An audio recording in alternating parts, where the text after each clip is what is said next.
Hi there, I'm Neil Barker from AppleiPodParts.com and welcome to my first video of the iPhone 5 strip down of the screen replacement essentially. As you can see here, we've got an iPhone 5 there with a bad smash on the bottom, as you can see just there. Luckily it doesn't look as penetrated to the phone, but still needs changing. So we've got a spare part here. These are quite rare at the moment. Pretty much all assembled. As you can see there, home buttons there, camera and everything on the front, just needs a little bit of swap over. Now, this one's been taped up as the users sort of used it, which is fine, probably a good way to go, but obviously needs it replacing now. So they've gone back to the 3GS way of where the two screws in the bottom actually remove the screen first. You've got the same sort of Torx 5-star pentalobe screws as the 4 and the 4S. So there you go. So you take those two out, and you can see the tool tray there is invaluable. I use this all the time. As with the screwdriver, you can get all the spare parts and tools on AppleiPodParts.com, including the tool those screw trays. So it's obviously it needs to take this sellotape off because it might be holding the screen down. We've got the iPhone 5, and it's quite nice. They've gone back to the ethos where the 3G and 3GS, the screen's removed first, and then the guts of the phone after. Whereas with the 4 and the 4S, it was backwards, that the screen was the last thing that you remove, which made it tricky but not impossible.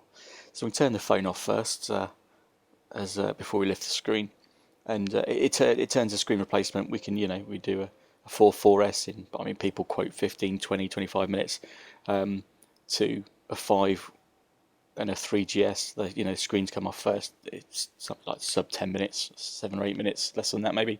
Depends how quick you are. First top tip that I'll say, and I use this all the time, and it's a great way of putting a bit of tape, could be any tape, sellotape, Captain tape like this, although it's a bit expensive, masking tape, and we're going to loop it over the top of the phone, front to back and all the way over. This is a brilliant little tip, because basically as you lift the screen on the, and I used to do it on the 3G, 3GS, as you lift the screen and you pull it, sometimes they get a bit stuck, and as you pull it, it comes away with quite a bit of speed, a bit of pace. If you haven't got that top on there, then the likeliness of you tearing the screen straight off the board is quite high, and if you do that, you can end up damaging all sorts of connectors inside. There was prevalent with the 3G, 3GS, and I wouldn't want to do it on a 4. You're gonna break something. So first of all, we're going to try a suction cup, but I don't think this is going to work because it's lumpy. The sellotape's going to need a really smooth surface for that, so that's really not going to work.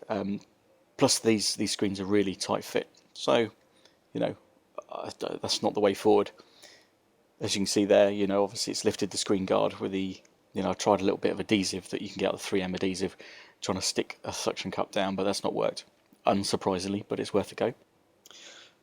So what I'm going to try is removing this screen guard altogether, and the 3M adhesive I've been using, I don't know if you recognise that, but it's the inside cutout of the 3GS batteries you used to get. We've got loads of the stuff lying around, so that's sticking it on the screen, and our suction cup wouldn't stick to this screen. It's too slippery, it's too cracked, so just lets the air escape, so you never get any real suction. So you can buy the 3M adhesive in sheets from our website on the tools and parts section on AppleiPodParts.com, but I really don't think this is the way forward. We'll see how it goes, but I'm skeptical as to whether this is going to work. Essentially, and I think what I'm going to use afterwards is the iSesamo, or a combination of the two. The iSesamo being an awesome tool. I know people say, "Oh, you're trying to sell it." Well, I am, because it's brilliant. If I didn't believe in it, I didn't use it, I wouldn't sell it, and I wouldn't talk about it in videos. So we'll try the suction cup up, but I think the seal on the iPhone 5 is just going to be far too tight. But we'll see how it goes. There you go. That's testament to the fingerprint coating, or the fingerprint proof coating on the iPhone 5. Not even this 3M stuff is going to work. Yeah, so it's obviously good quality fingerprint proof coating. There's the iSesamo. It's the perfect tool for everything. I don't know why everybody needs one of these for absolutely anything you do. Nice rounded, really thin. It's bendy enough to not damage or wreck anything. It's smooth enough to get into everywhere, thin enough to get into everywhere. As you can see there, the suction cups hardly worked at all when using the iSesamo to get in between the rubber of the screen and the side of the casing. Although, see, it's aluminium, hardened aluminium on the iPhone 5. It's still quite soft, and the iSesamo is perfect for getting there and not damaging it. So I'm able to sort of pry at it a little bit, but not damaging the aluminium at all. One thing is that about an inch up from the bottom, around about there, on both sides there's clips, And those clips need sort of pushing in and releasing before you can lift the screen up. Again, what I say to everybody is if you've got to force something, there's a problem. And if there's a problem, you're going to break something if you force it. So, you know, these two clips need releasing before you do anything. I know the screen smashed, but you don't want to do any more damage. There might be parts that you salvage or have to salvage, so on and so forth. So there's the side clip, just pushed in and released. I need to get on the other side as well. I'm being extra careful because this is the first one I've done. So yeah, you see this side, the clip's not released yet, so I need to sort of get in there. And yeah, it's a case of, again, the ISSMO is so smooth. There we go, we've got the iPhone open. The ISSMO is so smooth and thin that you can get down it without making any difference or any damage. So the screen comes up, and again, that screen, the tape around the top of the screen is actually stopping it from tearing straight off. And you've just got 3 screws on this nice little plate that this covers the connectors. They've got 3 screws. I think one's, for some reason, not as magnetic as the others, so we'll use some little tweezers to get that out. And the other 2 come, and they come out no problem. Again, in our little tray organizer, you really need to keep these separate because they're all different sizes. And if you don't want to be putting screws in that are too long in places where they shouldn't be, otherwise you can end up tearing all sorts of connectors and even going through the board on worst case.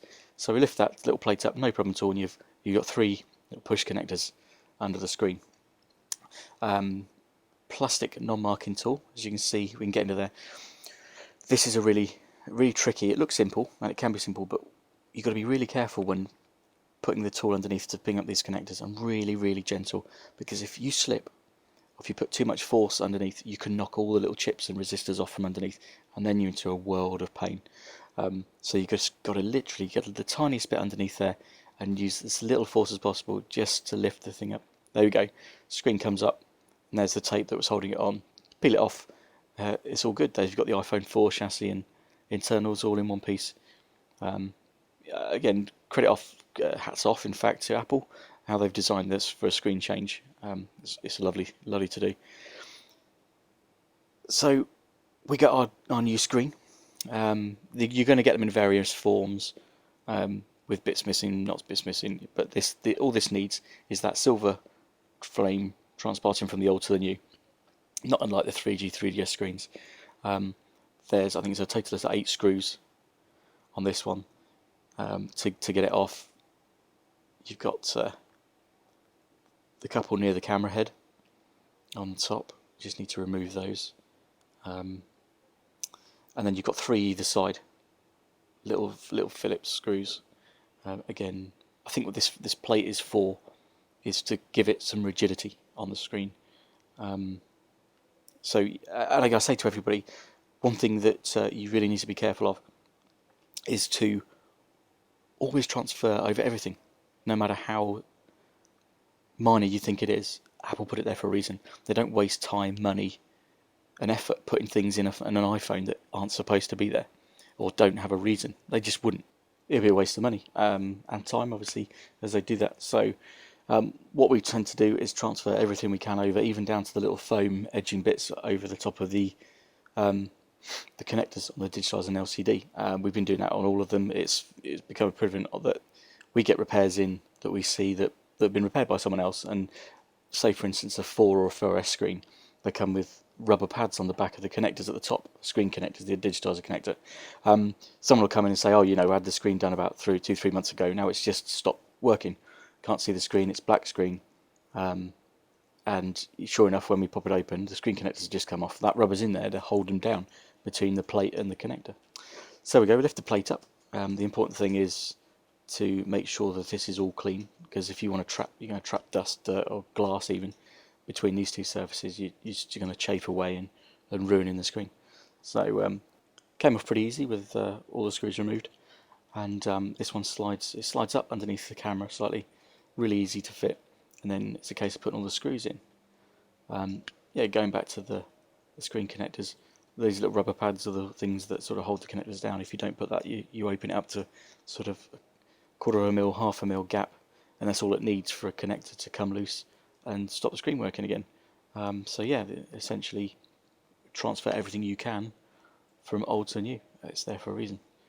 So these little Phillips screws go in around this frame. And again, it's nice and simple. It's nice that they've gone back to this way of working. And yeah, you'll get the assemblies or the screen assemblies in varying sort of formats. Some with cameras, some with home buttons, some without the small parts, some without the cables, the frame, the little plate as well. And you'll get assemblies with everything in. And you know, the more built up the assemblies are, the quicker your screen changes will be. So it just makes it a nice repair to do. Again, we always sort of try and remove fingerprints, make sure it's all clean. So, as I mentioned before, these two connectors with the black foam on the back, we're going to peel the foam off using the RSS mode because it's perfect, or you can use a really thin scalpel blade, or just to get the edge up a little bit on the foam, and then it enables you to just ease off the adhesive, including the sort of the glue layer, and stick them down on the new connectors.